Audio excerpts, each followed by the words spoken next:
When you think of a temple in Nepal, this is probably what pops into your head, right? It's iconic. You've got the multi-tiered roofs, the incredible woodwork, a style that just feels ancient and totally unique. And for centuries, we all thought we knew exactly where this design came from. But what if that whole story, the one we've all kind of accepted, is just completely wrong? I mean, just look at this. This is the Pashupatinath Temple in Kathmandu. It's an absolute masterpiece. This very distinct, layered style really defines the sacred architecture of the Kathmandu Valley.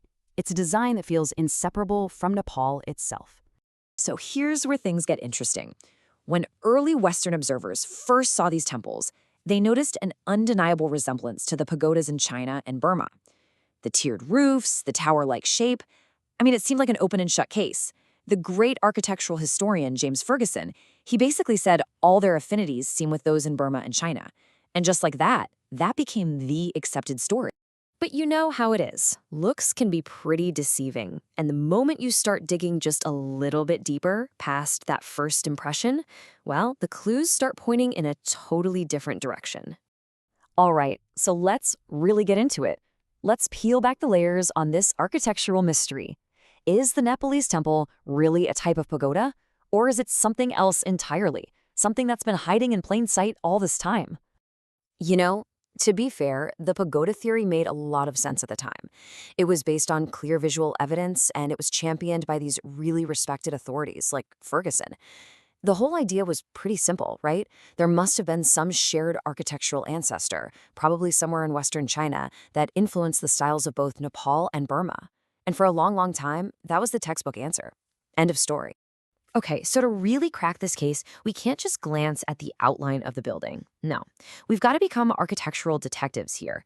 We have to look at the very foundation, the structural DNA of these places. We need to unpack the blueprint. So the classic Nepalese temple, we can call it the Pashupati type. It has this really specific layout. It's a square building. Right at its heart, you've got the inner sanctum, the cella, which is where the deity is. And then, and this is crucial, there's a path for walking around that sanctum, for rituals. It's called the Pradakshina. This basic floor plan, this is our first huge clue. And boom, here's our first major break in the case. This exact blueprint, this square sanctum with a covered path around it, you just don't find it in Chinese pagodas, at all. But you know where you do find it? It's the standard layout for temples built in India way back during the Gupta Empire. We're talking over 1,500 years ago. So the floor plan isn't pointing east to China, it's pointing south, straight to ancient India. Okay, so the foundation is Indian. That's a huge piece of the puzzle. But what about everything else built on top of it? Let's zoom in, get into the details, the decorative stuff. These are like architectural fingerprints, and they can help us trace this style's true family tree. All right, clue number 1, the portal system. These elaborate, multi-layered doorways are one of the most stunning features of these temples, right? Okay, just take a look at this. On the left, you've got a classic Nepalese portal. Now look at the right. That's a piece of an old building from ancient Gandhara that's in modern-day Pakistan, from the Kushana Empire, around the 2nd century AD. The whole design idea, how the frames are layered, the way the ends stick out, it's shockingly similar. This is not a coincidence, people. This is like an architectural echo bouncing across more than 1,000 years. Okay, moving on to our next clue. Let's talk about the cornice. You know that decorative band that runs right under the roof? Specifically, the one with that row of things that look like beam ends, often carved into little lion masks. And wow, the evidence here is just stunning. On the left, a Nepalese cornice. On the right, that's a fragment from Mathura in India, also from the Kushana period, almost 2,000 years old. It is the exact same motif, a row of lion masks that are meant to look like the ends of wooden beams. So this signature Nepalese element, it has a clear prototype in ancient India. And for our third and final clue, let's look at maybe one of the most famous and beautiful parts of these temples. Those angled wooden roof struts, the ones with the incredible carvings of deities on them. So on the left, a gorgeous Nepalese strut, and on the right, we're looking at similar struts from the Ramappa Temple way down in southern India. And these are part of this really long tradition of using carved, angled supports that goes back to at least the 6th century AD. So the Nepalese version, it's not a brand new invention, it's this magnificent preservation of a really, really old Indian architectural idea. Okay, let's recap. We've looked at the blueprint, we've analyzed the decorative DNA, and all the clues, the portal, the cornice, the struts, they all point to the exact same time and place. Ancient northern India during the Kushana and Gupta periods. This isn't just some theory anymore. This is a direct lineage, a straight line. Let's actually put this on a timeline, because when you see it laid out, the history here is just incredible. So the core ideas, the decorative stuff, the structure, it was all born in India between the 2nd and 6th centuries. This whole architectural tradition then makes its way to Nepal, and it basically gets frozen in time. By about 1300, the form is set in stone. It doesn't really change after that. So centuries later, when the famous Malla kings start their big temple building boom, they weren't inventing a new style. They were masterfully using an architectural language that was already over 1,000 years old. So here's the absolute key takeaway. Every single major element of the classic Nepalese temple has a direct ancestor in ancient Indian architecture.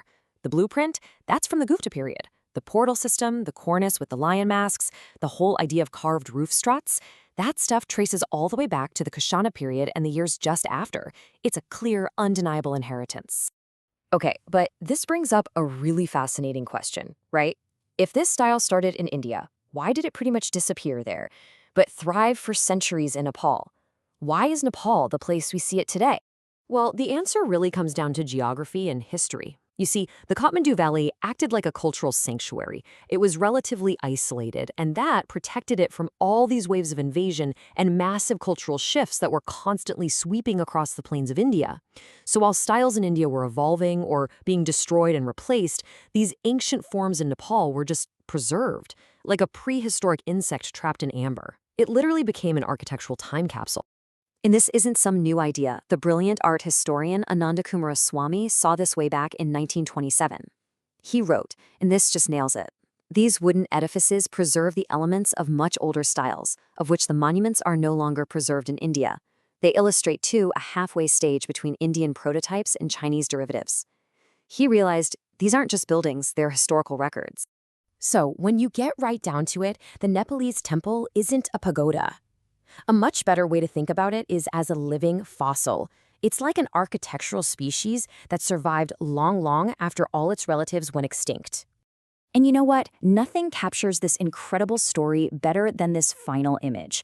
What you're looking at is a Nepalese-style temple, built in the 19th century, but it's in Varanasi, India, right there on the banks of the Ganges. People just call it the Nepalese temple. Why? Because in its own ancestral homeland, this ancient style now looks completely and totally foreign. It's like a visitor from a lost world. So the next time you see one of these magnificent structures, whether it's in a picture or hopefully in person, remember what you're really looking at. It's not just a temple. It's a message from a lost world, perfectly preserved for nearly 2,000 years, hiding right there in plain sight.